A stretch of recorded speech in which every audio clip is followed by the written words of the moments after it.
Hello student, एक बार सभी का इंग्लिश बाय अतुल सर पर सभी का स्वागत है।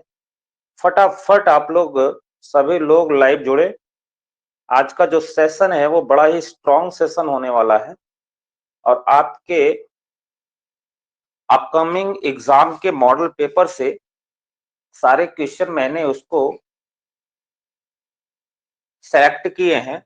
जो कंटेंट आज का है रियली आउटस्टैंडिंग होने वाला है आज का सेशन।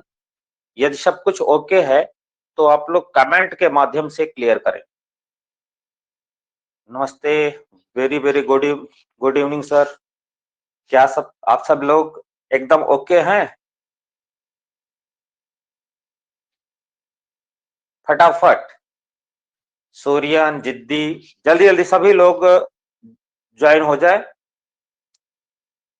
और आप सभी का इंग्लिश बाय अतुल सर पर स्वागत है।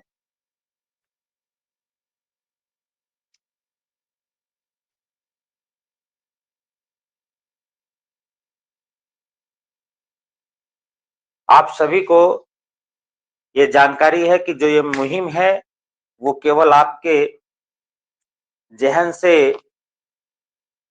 इंग्लिश का डर जो लगा है वो समाप्त करना है। अनमोल, कर्नल, सभी को good evening. Hello Ajay, how are you? आज सभी लोग अच्छे से ज्वाइन हो रहे हैं तो निश्चित तौर पे आज का सेशन बड़ा ही स्ट्रांग होने वाला है। Good evening, good evening Suryan. बिल्कुल बिल्कुल, सभी लोग जल्दी जल्दी ऑनलाइन आ जाए। आप सभी को ये क्लियर कर देना है कि आप इंग्लिश बाय अतुल सर का जो सेशन है, जो कंटेंट है, वो यूट्यूब के माध्यम से भी आपको मिलता है। आप चैनल को लाइक करें, क्योंकि सेशन सारे नोटिफिकेशन जो होते हैं वो हमारे Telegram channel English by Atul sir पर मैं शेयर करता हूं। आप सभी नोटिफिकेशन हमारे टेलीग्राम चैनल से जुड़ सकते हैं, उसमें भी आपको मिलेगा, या फिर व्हाट्सएप नंबर से भी जुड़ सकते हैं। लेकिन ध्यान रखेंगे, व्हाट्सएप जो नंबर है उस पर केवल मैसेज आप करें किसी भी डाउट के लिए। आपका doubt as soon as possible मैं उसको रिप्लाई करूंगा। इसलिए सभी लोग मुझसे यहां भी आप कांटेक्ट कर सकते हैं। गुड इवनिंग ध्रुव। चलिए आज का सेशन स्टार्ट करें। उसके पहले मैंने आपसे बताया कि जिन भी बच्चों ने अभी तक व्हाट्सएप या टेलीग्राम चैनल ज्वाइन नहीं किया है वो ज्वाइन कर ले। साथ ही सारे notification English by Atul sir हमारे यूट्यूब चैनल पे मैं जो सेंड करता हूं उसको आप सब्सक्राइब कर ले, लाइक करें, शेयर करें। एक बात और ध्यान में रखिएगा, सारे सेशन को आप लोग नाइट में लाइव देखते हो, एक बार उसको रिवीजन के लिए मॉर्निंग में देखा करो। मॉर्निंग में कंटेंट आपको पूरी तरह क्लियर हो जाए तो आप अपने व्हाट्सएप स्टेटस पे क्लास को शेयर जरूर करें। मैंने कहा था कि आप लोग शेयर करते नहीं करते हैं, यह आपकी बहुत बड़ी कमी है। आपके बहुत सारे छोटे बड़े भाई बहन छूते रह रहे हैं, उनके पास भी सारी चीजें पहुंचनी चाहिए। कुछ फैमिली रिस्पॉन्सिबिलिटीज की वजह से हम आपसे लगभग 5 से 6 दिन लाइव में नहीं जुड़ पाए। आज फिर से यह कारवां स्टार्ट होगा और एग्जाम तक शायद अब न रुके, कोई अगर व्यवहारिक रूप से व्यवधान न आया तो। चलिए आज का सेशन स्टार्ट करते हैं।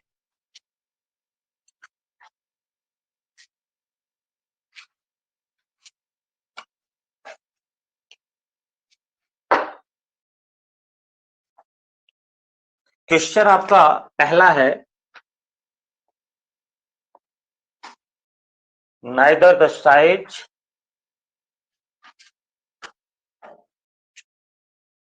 Nor the colour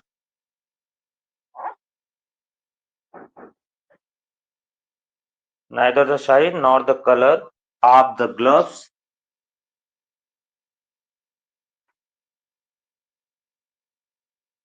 were right.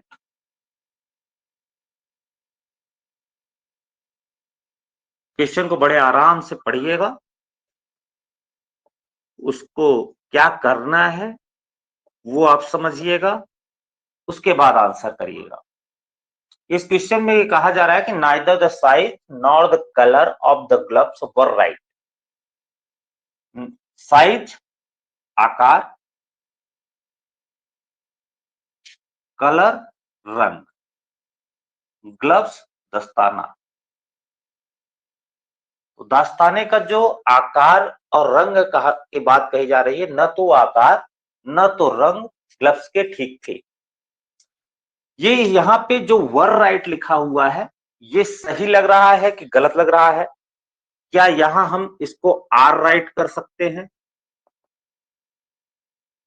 या आर प्रॉपर कर सकते हैं या वाज राइट कर सकते हैं या फिर नो इम्प्रूवमेंट?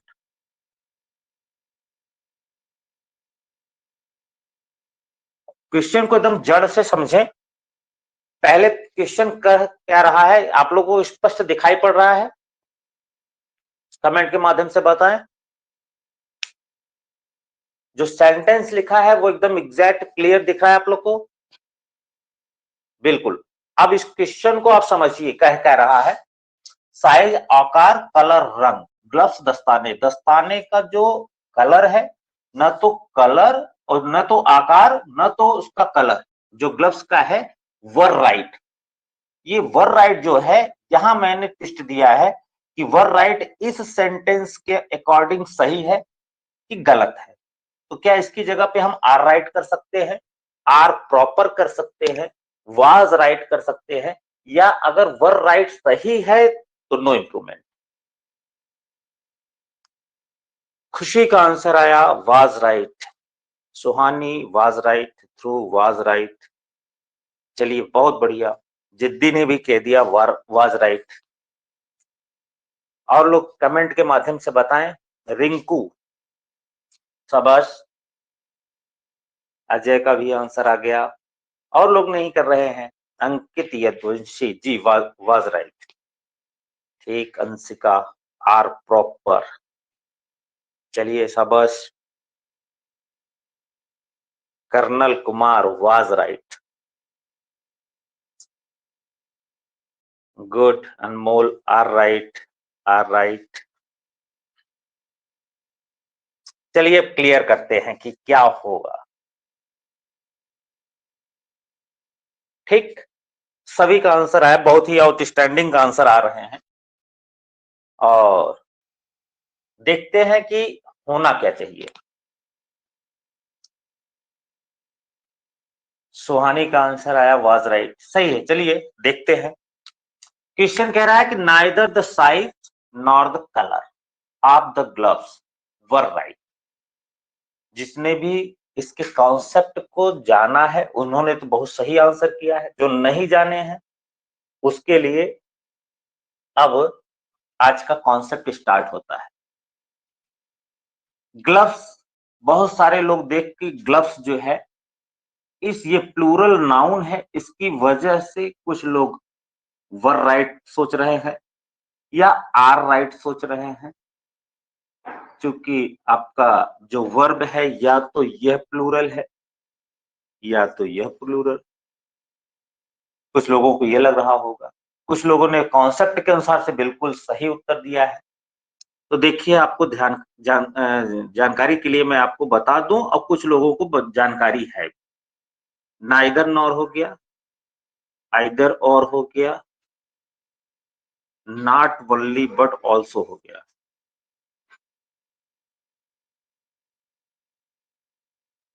इस पे आज दो कॉन्सेप्ट आपको जानना है, दो तरीके के क्वेश्चन, इसीलिए मैंने इस पे आज आपके कंटेंट में रखा है। ये दो नाइदर नॉर है, आइदर और है, नॉट ओनली बट ऑल्सो है, इनका पेयर होता है। अर्थात अगर ये आए हैं तो इनको आना जरूरी है। तो पहली चीज तो ये है कि इनके पेयर को आप जान लीजिए। नाइदर के साथ नॉर का पेयर होता है, आइदर के साथ और का पेयर होता है, नॉट ओनली के साथ में बट आल्सो का पेयर होता है। इनके साथ जो ऑक्सिलरी होती है वो नियरेस्ट के साथ में होती है। नियरेस्ट जो नाउन होगा, नियरेस्ट नाउन के साथ में, नियरेस्ट का मतलब इस नॉर के, इस वाले पेयर के नियरेस्ट जो होगा उसके अनुसार ऑक्सिलरी आती है। जो ऑक्सिलरी आएगी वो जो इनका पेयर बनता है जिसके, उसके नियरेस्ट जो भी नाउन होगा उसके साथ में आएगा। तो यहां जगह किसकी बात हो रही है? साइज और कलर। अगर देखते हैं तो कलर इसके आपके क्या है? ये नाइदर साइज एक हो गया, नॉर कलर हो गया। तो जो नॉर के नियरेस्ट हुआ वो कलर हुआ, तो कलर के साथ में वाज राइट होगा। लेकिन यहां चूंकि एग्जामिनर ने ग्लव्स दिया था, एक प्लूरल नाउन दिया था, उसके अनुसार आर को ज्यादा प्रेफर कर रहे थे स्टूडेंट, जबकि रियल जो आंसर होगा उसका वाज राइट होगा। अब आपको यह कॉन्सेप्ट क्लियर हो गया?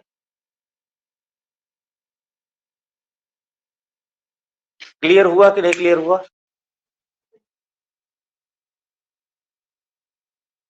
सब लोगों ने केवल ग्लव्स को जे देखकर आंसर कर रहे थे, वो अब क्लियर किए अपने आप को। किसी को कोई डाउट हो तुरंत कमेंट से पूछे,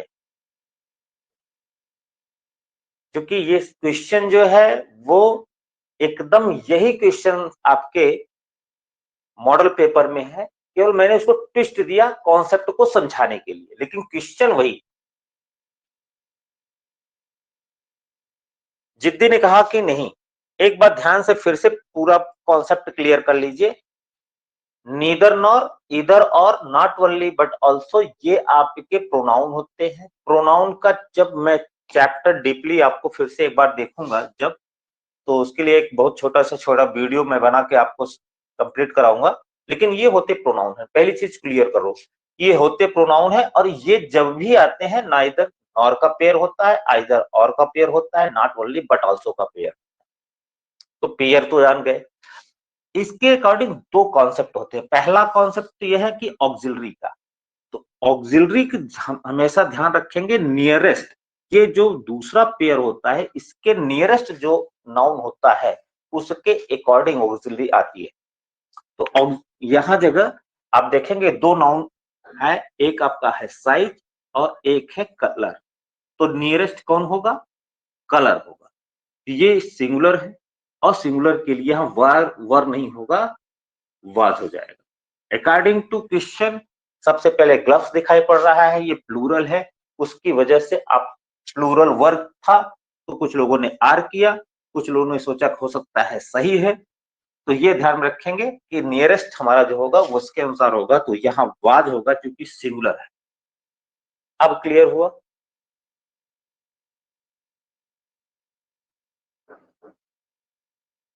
अब क्लियर हुआ? ओके।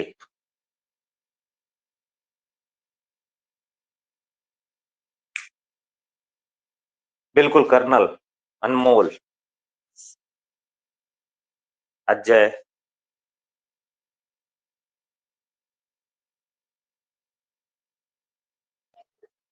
ठीक, नेक्स्ट क्वेश्चन पे, नेक्स्ट कॉन्सेप्ट पे चला जाए।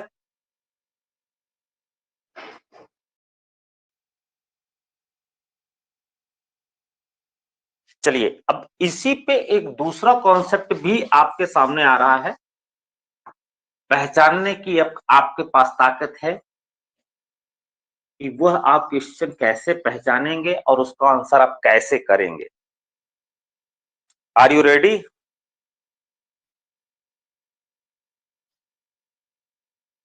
चलिए,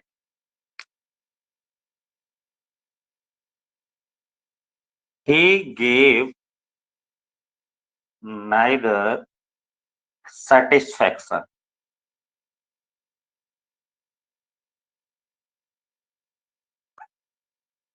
he gave neither satisfaction as a cook nor as a chauffeur.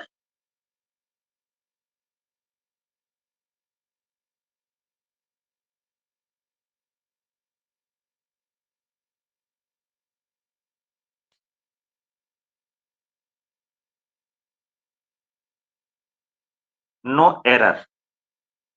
He gave neither satisfaction as a cook nor as a chauffeur. No error.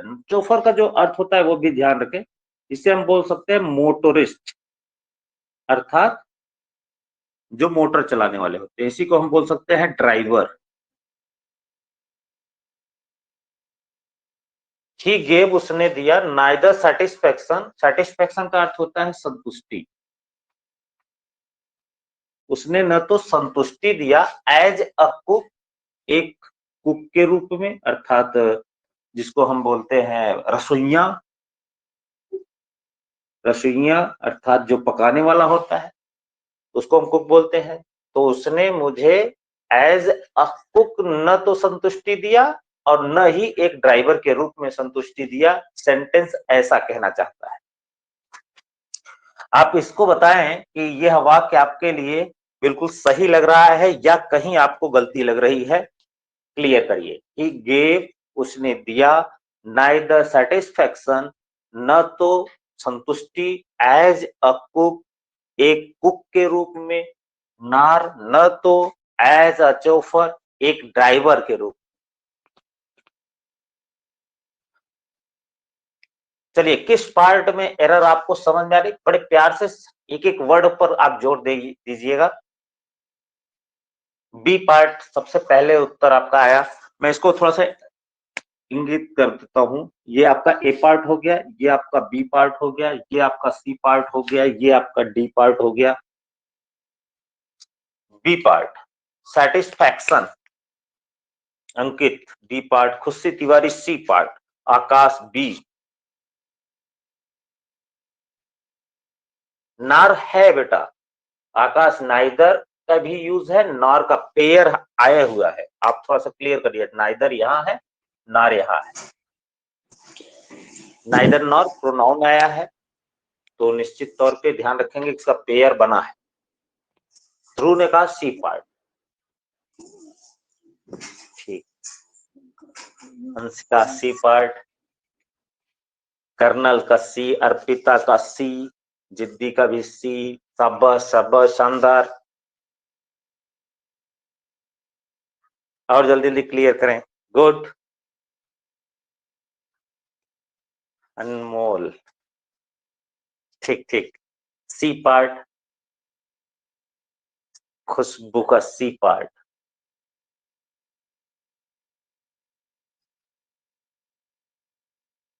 चलिए जानते हैं कि आखिर होगा क्या। अभी तो एक बात, अब इसके पहले के क्वेश्चन से एक बात क्लियर हो गई है कि ये हमारे कॉन्सेप्ट है नीदर नॉर का,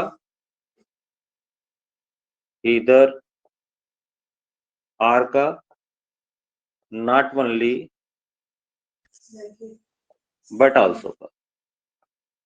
हमने आपको अभी जस्ट क्लियर किया है कि ये हमेशा पेयर में ही आते हैं, इनका पेयर बनता है। मैंने यह भी आपको जस्ट अभी बताया कि जो वर्ब आएगा वो नियरेस्ट नाउन के लिए आएगा, जो नियरेस्ट नाउन होगा वही इसका वर्ब का सबसे बड़ा कारण होगा, अर्थात वो उसके अनुसार ही आपका वर्ब होगा। लेकिन एक चीज और आपको ध्यान रखना पड़ेगा, दो तरीके से इसके क्वेश्चन बनते हैं। एक कॉन्सेप्ट ये था, दूसरा कॉन्सेप्ट आप ध्यान रखेंगे, इनका पेयर जो बनता है वो आपको क्लियर करना है कि इनके बाद, अर्थात नार हो गया, आर हो गया, बट ऑल्सो हो गया, इनके बाद यदि आपका नाउन आया है तो ये ध्यान रखेंगे, यहां भी नाउन आएगा, यहां भी नाउन आएगा, यहां भी नाउन आएगा। अगर इधर नाउन है तो इधर नाउन, इधर वर्ब है तो इधर भी आपका वर्ब आना चाहिए। इधर आपका एडजेक्टिव है तो इधर भी एडजेक्टिव आएगा। इधर आपका एडवर्ब है तो यहां भी आपको एडवर्ब मिलना चाहिए। अगर यहां, अब आपको समझ में आ रहा है कि अगर इनका पेयर बनता है, पहला कॉन्सेप्ट था। दूसरा कॉन्सेप्ट था कि पेयर के अकॉर्डिंग जो नियरेस्ट आपका नाउन होगा उसके अनुसार आपका ऑक्सिलरी आएगी। ये तो इसके पहले क्लियर हो गया था। दूसरा हमने आपको बताया कि ये पेयर जो बनते हैं तो पेयर के बाद आपको यहां फोकस करना है, अर्थात नॉर, आर और बट आल्सो पर। इनके बाद यदि नाउन आ रहा है तो यहां भी नाउन आएगा। यहाँ आपका वर्ब आ रहा है तो यहां भी वर्ब आएगा। यहाँ एडजेक्टिव आ रहा है तो यहां भी एडजेक्टिव आएगा। यहाँ एडवर्ब आएगा तो यहाँ एडवर्ब आएगा। क्यों? पैरेलल करने के लिए। तो यहां आपको अब ध्यान रखिए, दीजिए यहां पे नार के बाद क्या आया है? एक नाउन आया है। और यहां नीदर के बाद, सो यहां आपको नाउन आया है। यहां देखिए एज आया है, अर्थात एक कंजक्शन का काम कर रहा है। इधर कंजक्शन है तो इधर भी कंजक्शन होना चाहिए। तो अब आपका पेयर बनाइए तो देखें अब इसका आंसर क्या होगा। मैंने कॉन्सेप्ट दे दिया, अब आप इसका आंसर करिए, फटाफट करें।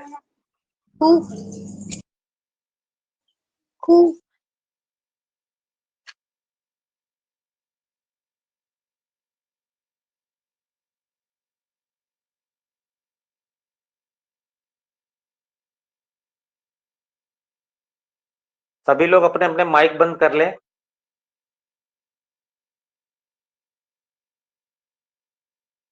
फटाफट बोलिए, आंसर करिए। आप फिर से आपको क्लियर करना पड़ेगा।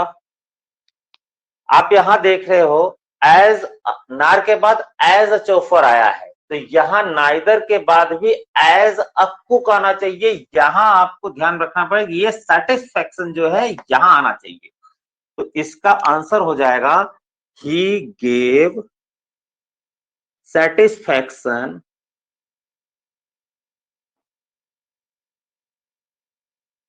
Neither as a cook nor as a chauffeur. अब यहां आप देखिए, गेव के बाद आपका एक नाउन आया है, नाइदर के बाद भी नाउन आया है, नॉर के बाद भी एक नाउन आया है, लेकिन कंजक्शन के साथ। तो यहां कंजक्शन यहां भी हुआ, कंजक्शन यहां भी हुआ। अब क्लियर हुआ? फिर से समझ लीजिए, पहला कॉन्सेप्ट आपको क्लियर हो गया था कि नियरेस्ट नाउन के साथ ही आपका वर्ब आएगा, ये क्लियर हो गया था।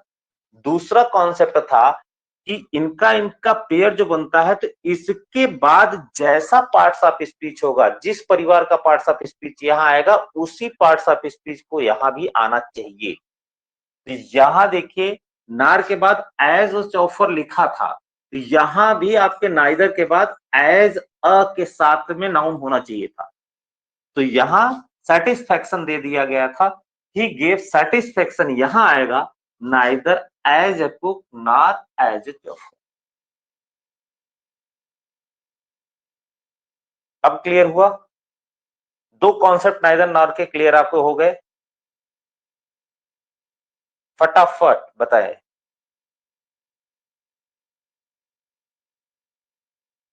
खुशी, ये बैलेंस करने के लिए, क्योंकि इनका मैंने बताया जो पेयर बनता है बैलेंस के लिए बनता है, बैलेंस बनाने के लिए ही यह क्लियर किया गया। पहला कॉन्सेप्ट ये क्या था? वर्ब से रिलेटेड था। दूसरा कॉन्सेप्ट क्या था? बैलेंस करने के लिए। तो ध्यान में रहेगा, इसके बाद नार हो, आर हो या बट आल्सो हो, इसके बाद जिस फैमिली का मेंबर यहां रहेगा उसी फैमिली मेंबर को नाइदर, आइदर और नॉट ओनली बट आल्सो के बाद में भी होना चाहिए। इसलिए इसमें गलती केवल इसके रिऑर्डर में किया था मैंने, जिससे कि आपको यह कॉन्सेप्ट मैं सही से ठीक से दे पाऊं। ठीक, तो यहां आपको नाइदर के बाद एक नाउन डायरेक्ट आ रहा है, लेकिन यहां नॉर के बाद एक आपका कंजक्शन साथ में जुड़ा हुआ है, एज अ चॉपर। डिग्री में आता है वो। तो यहां भी आपको नाइदर के बाद एज के साथ में कोई नाउन होना चाहिए। क्लियर? ओके, दोनों नाइदर कॉपी पेन लेकर बैठे हैं कि नहीं? अगर कॉपी पेन लेकर नहीं बैठे हैं तो मैं आपको फिर से कह रहा हूं, कॉपी पेन के साथ में बैठे। एक एक कॉन्सेप्ट पर जो क्वेश्चन आ रहे हैं वो आपके बोर्ड पेपर से पूरी तरह रिलेटेड हैं। बिल्कुल बिल्कुल, शाबाश शाबाश, थैंक यू। मेहनत आप कर रहे हैं, थैंक यू मुझे बोलना पड़ रहा है। नेक्स्ट चला जाए।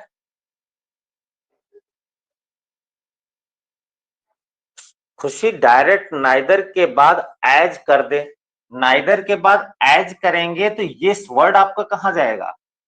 Neither as satisfaction, as a cook, as chauffeur. तब तो कंजक्शन को आप रिवाइज कर रहे हो। हमको सेंस नहीं चेंज करना है, पेयर कंप्लीट करना है। तो यहां जो नाइदर होगा वो उसके बाद एज अ कुक होगा। अब क्लियर हो गया? पेयर कंप्लीट करना है, ये ध्यान में रखेंगे। Okay,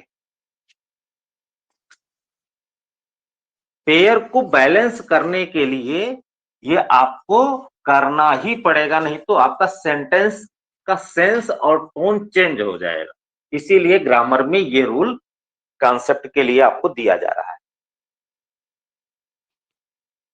clear?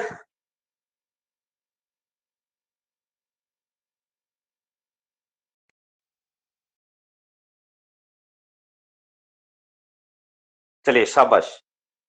अब next question. After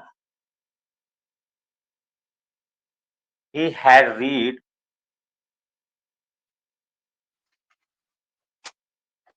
the chapters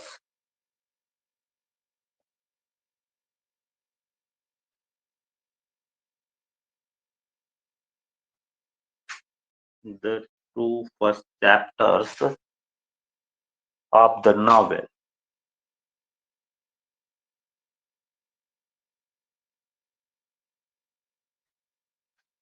he felt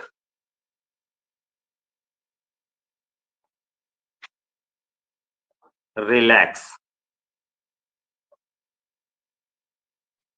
After he had read the two first chapters of the novel, he felt relaxed, no error. किस पार्ट में आपको एरर मिल रही है? पहला पार्ट आपका बोल रहा है कि आफ्टर ही हैज रीड, पढ़ने के पश्चात, द टू फर्स्ट चैप्टर, पहला दूसरा चैप्टर्स किसके? ऑफ द नॉवेल, उपन्यास के। ही फेल्ट रिलैक्स, उसने आराम महसूस किया। C part no error, D part.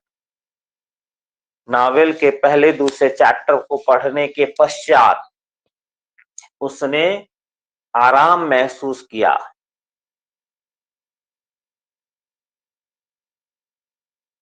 किस पार्ट में? बड़े प्यार से क्वेश्चन को पढ़ा करिए, एक बार ना पढ़ समझ में आवे, दो बार समझिए, फिर से क्वेश्चन को समझिए। After he had read, had के बाद वर्ब की थर्ड फॉर्म आनी चाहिए। रीड हमारा जो है वो फर्स्ट और थर्ड दोनों सेम होता है। इसके पहले ऑक्सिलरी के अनुसार ही इनको पहचान सकते हैं। तो हैड आया है, ट्रिपल एच का फॉर्मूला हमारा कहता है कि वर्ब का थर्ड फॉर्म। तो after he had read the two first chapter, पहले दूसरे चैप्टर को, ऑफ द नॉवेल, उपन्यास के पहले दूसरे नॉवेल को पढ़ने के पश्चात ही फेल्ट रिलैक्स। आपको फिर से एक सब्जेक्ट मिल रहा है, एक वर्ब मिल रहा है, एक ऑब्जेक्ट मिल रहा है। तो दूसरा आपका ये आपका कंजक्शन है, दो सेंटेंस आपके जुड़े हुए हैं। क्लियर करिए। अच्छे से पूरा समझने के बाद किस पार्ट में चैप्टर होगा? चलिए शाबाश खुशी, थैंक यू। देखते हैं क्या होगा, आपका कॉन्सेप्ट सही है कि दूसरे का कॉन्सेप्ट सही होगा। ध्रुव का आंसर आया बी। बी में क्या पार्ट में एरर है बेटा? B part. अनमोल, सबस, और लोग नो एरर, अंकित का आया सबस अंकित। अर्पिता सी पार्ट, चलिए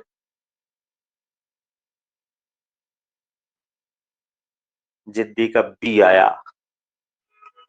अर्पिता पांडे सी, अनमोल यादव सी, अजय नो एरर। क्या बात है, शानदार, सभी लोग कमेंट कर रहे हैं। आपका ये डेडिकेशन निश्चित तौर पे आपको एक दिन निखार की ओर ले जाएगा। चलिए इसके बेस पे कुछ जानते हैं, क्योंकि टॉपिक हमको आपको क्वेश्चन को नहीं दिखाना है, उसके अकॉर्डिंग हमें आपको कॉन्सेप्ट देना है। ऑफलाइन के कुछ स्टूडेंट्स जितने भी जुड़े हैं, मैंने उनको पढ़ाया है एक एडजेक्टिव का पार्ट, जिसको हम बोलते हैं number of adjective. Number of adjective जो होता है उसके दो भाग मेन हो जाते हैं। एक को बोलते हैं हम ऑर्डिनल नंबर, एक को बोलते हैं कॉर्डिनल नंबर।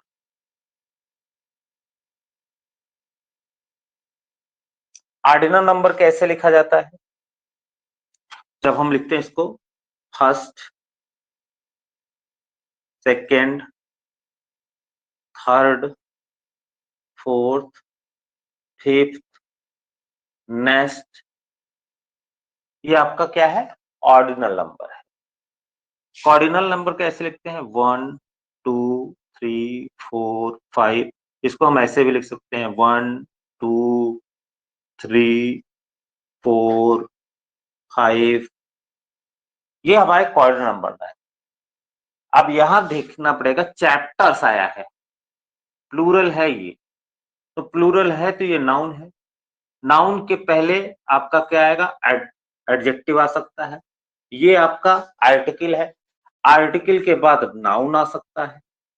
तो फर्स्ट और टू तो आपके नाउन है नहीं, नाउन तुम्हारा ये है। नाउन और आर्टिकल के बीच में आने की ताकत किसकी है?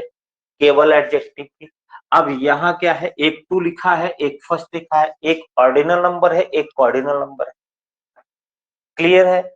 तो यहां पर आपको यह ध्यान रखना पड़ेगा, जब किसी भी नाउन के पहले दो एडजेक्टिव आ जाएं आपके नंबर के, ऑर्डिनल और कॉर्डिनल, तो इसका जो क्रम होना चाहिए, पहले ऑर्डिनल नंबर, तब कॉर्डिनल नंबर, तब नाउन। ये आपका फार्मूला होना चाहिए। पहले आएगा क्या? ऑर्डिनल, 1 2 3। तो यहां फर्स्ट जो है वो आपका क्या है? फर्स्ट आपका क्या है? ये, तो ये आपका ऑर्डिनल हो गया, ये आपका कॉर्डिनल हो गया। ऑर्डिनल नंबर पहले आएगा, first, second, third. Two first नहीं होगा, फर्स्ट टू हो जाए।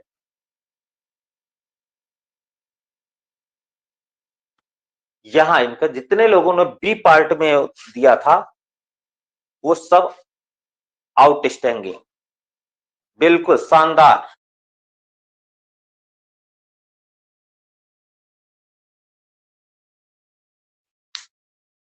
बिल्कुल अनमोल, पढ़ाए तो हैं।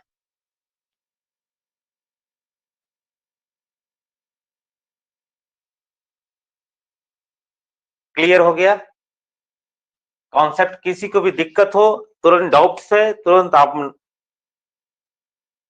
मैंने एक कॉन्सेप्ट और बताया था, शायद आपको याद होगा, कि ये काउंटेबल और अनकाउंटेबल जो आपके क्वेश्चन, अभी एक जस्ट इसके बाद एक एडजेक्टिव का मैंने और क्वेश्चन लिया है, उस पर मैं देखूंगा कि अब आप उसको कितने अच्छे तरीके से समझे। कॉन्सेप्ट हमने बता दिया है, रिवीजन में मैंने लिया है। और उसके पहले एक क्वेश्चन मैं आपको बोर्ड से अभी जस्ट डायरेक्ट है, उसको पहले क्लियर करा देता हूं। एक क्वेश्चन है, एन ऑफिशियल पार्डन।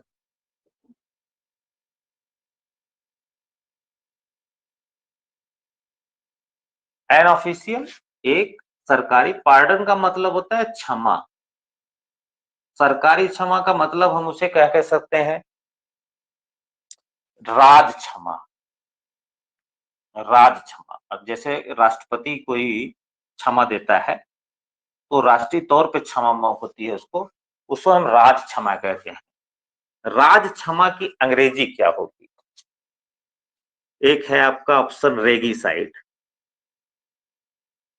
दूसरा वर्ड आपका है एमनेस्टी,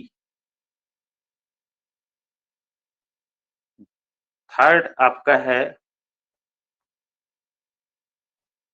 रेडिम्सन,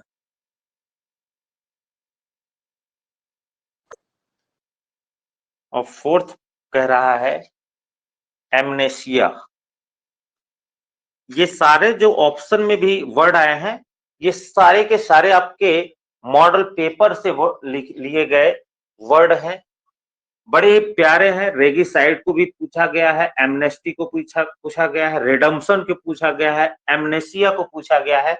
तो ये सारे वर्ड्स आपके एग्जाम में पूछे जाने वाले हैं, इसलिए मैंने चारों को एक ऑप्शन में रखा है। और यह आपका वन वर्ड्स में क्वेश्चन बनता है, सिनोनिम से में भी क्वेश्चन बनता है। तो यहां से आपको ध्यान रखना पड़ेगा, वोकैब का क्वेश्चन है। एन ऑफिशियल पार्डन, जो राज क्षमा होती है उसको अंग्रेजी में हम क्या कहते हैं? रेगिसाइड कहते हैं, एमनेस्टी कहते हैं, रिडम्पशन कहते हैं, या एमनेसिया कहते हैं। फटाफट आपका आंसर आना चाहिए। अब अंशिका का आया बी, एमनेस्टी। चलिए शाबाश। अंकित का आया सी, रिडम्पशन। चलिए और लोग आंसर करें। खुशबू का आया बी, जिद्दी का आया सी, अनमोल का बी, क्या बात है। ध्रुव का भी बी आ गया, अर्पिता का पता नहीं सर, ये सबसे अच्छा आंसर है अर्पिता।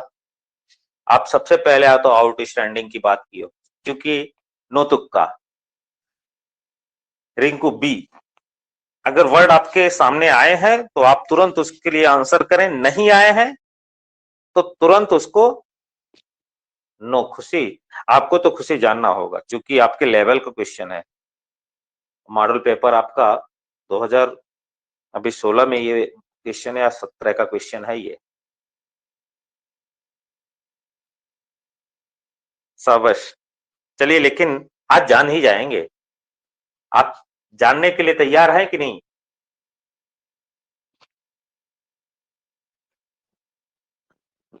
बिल्कुल आकाश। तो एक हमने आपको, हमारे कुछ ऑफलाइन के बच्चे जो जुड़े हैं उनको जो है साइड वर्ड, आपका रूट वर्ड है, साइड का मतलब होता है हत्या। और यहाँ रेगी जुड़ा है तो रेगी से हम इसको राजा मान लेते हैं। याद करने की विधि हम आपको बताएं, साइड जहां भी लगा रहेगा, जैसे सुइसाइड, इन्फेंटिसाइड, रेगिसाइड, सोरोसाइड, सब में साइड। तो साइड शब्द को ध्यान में रखेंगे, साइड का मतलब होता है हत्या, अर्थात जिस भी वर्ड में साइड अंत में लगा रहेगा उसका हिंदी में अर्थ हत्या से निकलेगा।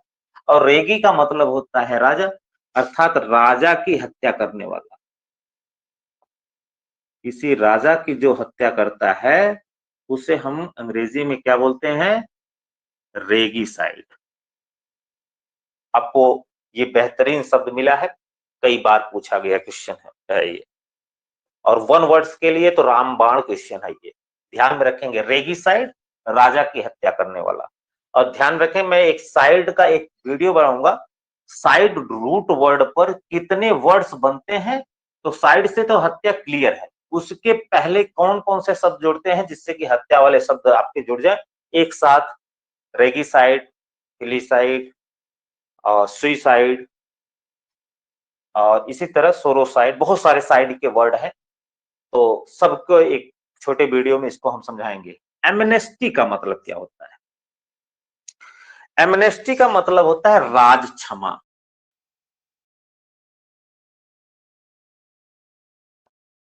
जितने लोगों ने बी आंसर किया था वो शानदार थे, सबके सब आउटस्टैंडिंग है। आप इसको लिख के रखिएगा। एमनेस्टी शब्द जो है उसको कहते हैं राज क्षमा। जैसे राष्ट्रपति जब किसी को क्षमा करता है उसे एमनेस्टी कहते हैं। क्लियर? आइए जानते हैं रिडक्शन। रिडक्शन का मतलब होता है छूट पाना। जिसको आप कहते हैं डिडक्शन, छूट या कमी, डिडक्शन, उसको हम रिडक्शन भी बोलते हैं। इसी रेड से एक शब्द भी और भी याद रखिएगा, गेट रीड ऑफ आता है। Get rid of, get rid of का मतलब होता है छुटकारा पाना, ईडीएम के तौर पे यूज होता है ये। एमनेसिया, ये बड़ा ही प्यारा वर्ड है और इससे तो क्वेश्चन बन ही जाता है, बहुत ही शानदार है। इसको हम जान लीजिए, ये भूलने की बीमारी कहते हैं, भूलने की बीमारी। जैसे मम्मी पापा कोई कहते हैं काम और आप दूसरे काम में व्यस्त होने के बाद इस कुछ कोई काम भूल जाते हैं, तो आप ये ध्यान रखिए, धीरे धीरे आप अगर इसी तरह भूलने की आदत लगातार बनाए रखेंगे तो आप एमनेसिया से शिकार हो जाएंगे। इसे एमनेसिया बोलते हैं। इसे आप बोल सकते हैं, आपने एक शब्द सुना होगा, लॉस ऑफ मेमोरी।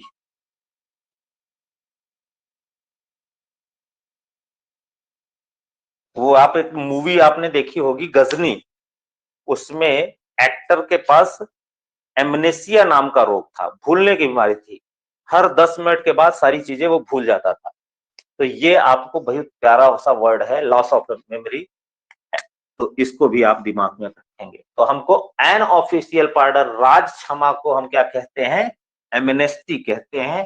तो एक तो ये ध्यान में रखेंगे, पार्डन माने राज क्षमा, और इसका वन वर्ड क्या होगा, एमनेस्टी होगा। साइड से संबंधित शब्द हमने आपको बता दिया, रेगी साइड का मतलब राजा की हत्या करने वाला, रिडम्सन, रिडम्सन छूट पाना, जिसे हम डिडक्शन के नाम से भी समझते हैं, बोलचाल की भाषा में यूज कर लेते हैं। ये आपका वर्ड एमनेसिया जो है, इसको हम लॉस ऑफ मेमोरी कहते हैं, शॉर्ट मेमोरी कहते हैं, जैसे भूलने की बीमारी। गजनी टाइप का आदमी जो होता है उसे हम क्या बोलते हैं, अर्पिता। थर्ड का ही तो रिडम्सन, रिडम्सन माने छूट पाना, जिसे हम डिडक्शन कहते हैं। क्लियर? बिल्कुल बिल्कुल, आपका सही था। आप जितने लोग सही आंसर किए थे वो सबके सब आउटस्टैंडिंग है।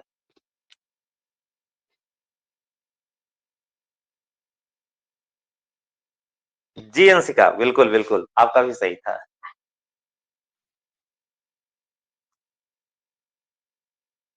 क्लियर हो गया? नेक्स्ट क्वेश्चन स्टार्ट करें।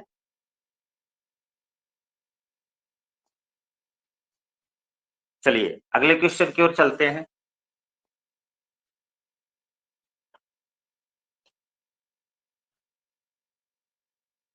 जिद्दी, आज गलत नहीं हुआ, कभी ये मत सोचना एक मेरा गलत हुआ। आज हमने एक नई चीज सीखा, ऐसा सोचो, पॉजिटिव। गलत होना निगेटिव वर्ड है और निगेटिव एडजेक्टिव थोड़ा सा मन को कम करता है, आपकी लालच को कम करेगा। गलत शब्द नहीं बोलना है, सॉरी शब्द नहीं बोलना है। आपको ये ध्यान रखना है कि इसका मतलब ये है कि अभी तक नहीं जान रहे थे, अब आज से इसको हम जानना शुरू कर दिए हैं। नोट करते जाएं, सुबह एक बार और वीडियो देखें रिकॉर्डिंग से, और आराम से सारी चीजें क्लियर करें। एक बड़ा ही प्यारा सा भी क्वेश्चन आपको, आपका सेशन स्टार्ट हो उसके पहले आपका एक मॉडल पेपर हमारे पास पड़ा है चित्रा का। तो चित्रा के उसमें ये क्वेश्चन दिया था, तो मैंने सोचा ये क्वेश्चन आपको जरूर दिया जाए। क्वेश्चन है, some people generously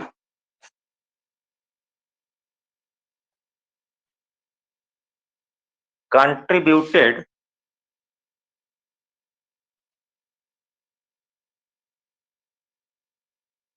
welfare fund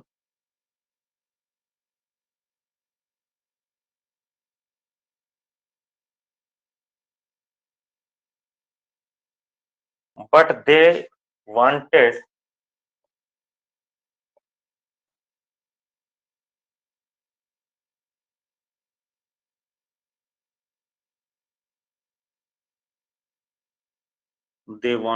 that their names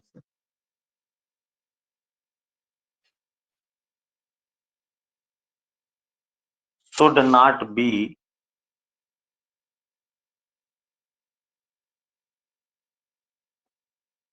published। Question बहुत आराम से पढ़िएगा। क्वेश्चन थोड़ा सा बड़ा हुआ है, जरूर मैंने जानबूझ के बड़ा किया है, लेकिन समझने की ताकत आप रखिएगा। एक पार्ट, उसके बाद ये 2 पार्ट, ये 3 पार्ट आपका हो गया, ये 4 पार्ट हो गया। अर्थात ये आपका ए पार्ट हो गया, ये आपका बी पार्ट हो गया, ये आपका सी पार्ट हो गया, ये आपका डी पार्ट हो गया। किस पार्ट में, एक बार क्वेश्चन को समझ लीजिए। सम पीपुल आपका सब्जेक्ट है, सम यहाँ पे पीपुल आपका नाउन, पीपुल के पहले आया है, ये आपका नाउन हो गया, सब्जेक्ट का कार्य करता है। उसके पहले आया है तो ये एडजेक्टिव हो जाएगा। यहाँ क्लियर। जनरसली हमने अभी आपको बताया है कि वर्ड्स के अंत में यल वाई मिले तो ध्यान रखेंगे कुछ अपवाद को छोड़कर एडवर्ब होते हैं, और एडवर्ब की पोजीशन कभी कभी वर्ब के पहले, कभी कभी वर्ब के बाद। कंट्रीब्यूटेड ध्यान रखेंगे, वर्ब की सेकेंड फॉर्म आई है तो सब्जेक्ट के अकॉर्डिंग वर्ब। यहां तक ठीक है। टू द वेलफेयर फंड आपका ऑब्जेक्ट है, ऑब्जेक्ट प्रीपोजिशन आर्टिकल, प्रीपोजिशन और आर्टिकल आया है तो निश्चित तौर पर इसके लिए आएगा, नाउन के लिए। वेलफेयर उसका एडजेक्टिव हो जाता है। ये कंजक्शन, 2 वाक्यों को जोड़ने का काम क्या करता है, कंजक्शन करता है। फिर आपका एक कंजक्शन की खूबसूरती होती है कि कंजक्शन के बाद एक नया सब्जेक्ट और एक नया वर्ब आना चाहिए। एक सब्जेक्ट आपका आ जाएगा, प्रोनाउन आपका हो गया, प्रोनाउन के बाद वर्ब आ गया, वर्ब का 2 है। फिर से रिलेटिव एडवर्ब आ गया, और रिलेटिव एडवर्ब की भी खूबसूरती होती है, एक बात ध्यान रखेंगे, उसके बाद जो कुछ आपका नाउन जैसा होगा उसके पहले जैसा रहेगा उसी तरह से होगा। तो यहाँ देयर हो गया, नेम्स, नेम्स आपका नाउन हो गया। शुड नॉट बी, तो शुड आपका एक ऑक्सिलरी वर्ब है, नॉट आपका ध्यान रखते हैं नेगेटिव वर्ड। बी, बी आने की वजह से ध्यान रखेंगे कि इसी मॉडल के बाद, किसी भी मॉडल के बाद यदि बी का फॉर्म है उसके बाद वी का 3 आया है तो ध्यान में रखेंगे ये फार्मूला, मॉडल प्लस वी का 3 अगर है, पब्लिश्ड वी का 3 आपका पास है, तो ये क्लियर है कि यह वाक्य आपका पैसिव का है। मॉडल प्लस वी का 3 आया है तो सेंटेंस आपका पैसिव में है। पार्ट्स ऑफ स्पीच आपको क्लियर हो गई। एक बार मैं फिर से इसको क्वेश्चन करता हूं, फिर आपसे क्वेश्चन करता हूं। सम पीपुल, कुछ लोग, जनरसली उदारता के रूप में, कंट्रीब्यूटेड भाग देते हैं to the welfare fund, welfare fund को, बट लेकिन दे वांटेड, वे चाहते थे, दैट की their name should not be published, उनके नाम को प्रकाशित नहीं किया जाना चाहिए। शुड नॉट बी अर्थात किसी के द्वारा प्रकाशित होंगे, तो यहाँ पैसिव में इसीलिए वाक्य रखा गया है, बिल्कुल सही है। ये बड़ी ही माइनर सी मिस्टेक है। अब हम आपको ये पूछना चाहते हैं किस पार्ट में एरर है। A B C D, some people generously contributed, part A, to the welfare fund, but part B, they wanted that their names, part C, or should not be published, part D। A part Akash का सबसे पहले उत्तर आया है, thank you आकाश। ध्रुव ए। पूरा question समझाने के बाद आप उत्तर कर रहे हो जिद्दी। मैंने कहा नहीं पता, खुशबू नहीं पता, शाबाश खुशबू।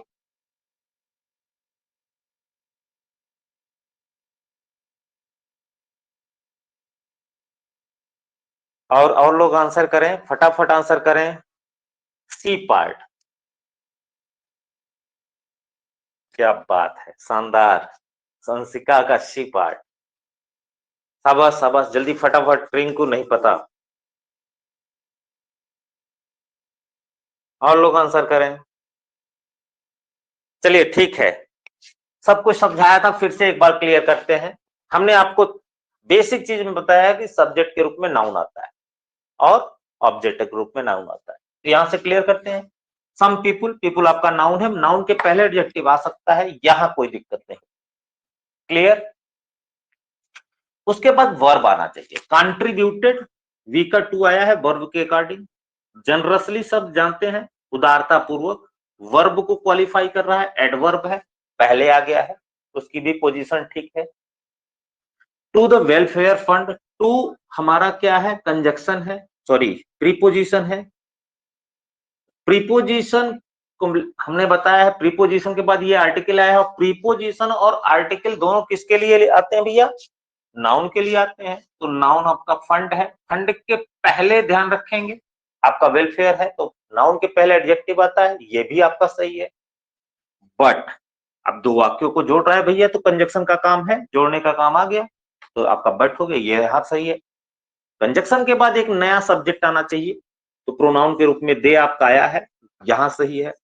प्रोनाउन के बाद वी का टू आना चाहिए, यहां भी सही है। रिलेटिव वर्ब दैट आया है, रिलेटिव वर्ब का काम है जोड़ना, उसको भी। देयर नेम्स, नेम आपको ध्यान में रखिए, ये नेम क्या है? नाउन है, और नाउन के पहले क्या आता है? यहां मैंने डॉट लिख दिया था, लेकिन कुछ लोगों ने पहचान लिया, कुछ लोगों ने नहीं पहचाना। नाउन के पहले क्या आना चाहिए? एडजेक्टिव आना चाहिए। ठीक, यहां एरर है। अच्छा एक चीज बताइए, ये देयर आएगा, यह देयर आएगा? अर्थात नाउन के पहले एडजेक्टिव आना चाहिए, तो हमारा माई हो गया, आवर हो गया, हिज हो गया, हर हो गया, इट्स हो गया, देयर हो गया।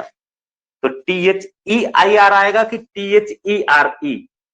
ये हमारा टेम्परेरी सब्जेक्ट के रूप में काम करता है। जैसे आप लिखते हो देयर आर टू बॉयज,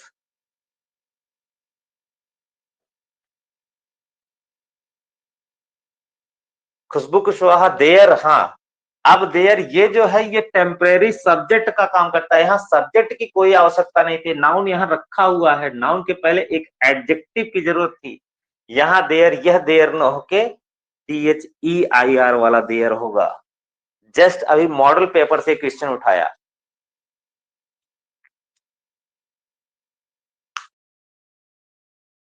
आवाज नहीं आ रही है? नहीं, बिल्कुल सही है, आप रिफ्रेश करो। जी अर्पिता भाई, नाउन के पहले, खुशबू ध्यान रखिए, नाउन के पहले आप माई पेन लिखते हो कि नहीं लिखते हो? देयर बैग लिखते हो कि नहीं लिखते हो? हिज फ्रेंड लिखते हो कि नहीं लिखते हो? तो नाउन के पहले एक एडजेक्टिव की जरूरत होती है, और हमने आपको ये पजेसिव एडजेक्टिव बताया था, जिसकी स्पेलिंग THEIR। नाउन के पहले एडजेक्टिव आना चाहिए था, नेम के पहले यहाँ पे देयर THEIR आना चाहिए था। ये देयर तो टेम्परेरी सब्जेक्ट होता है, THERE, जिसको हम क्या कहते हैं?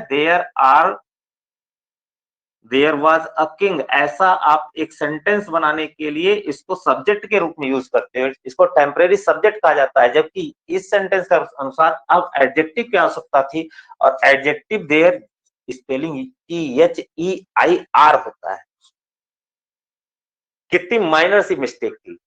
बिल्कुल बिल्कुल बिल्कुल अनमोल, आपका सी पार्ट बिल्कुल सही है। क्लियर हुआ कॉन्सेप्ट?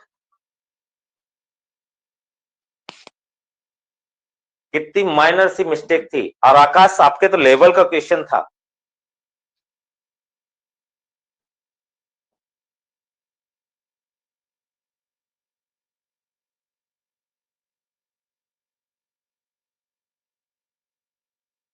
शाबाश शाबाश।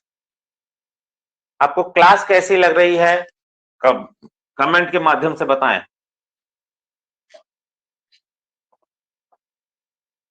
टाइम कितना हुआ वो भी टाइप करेंगे।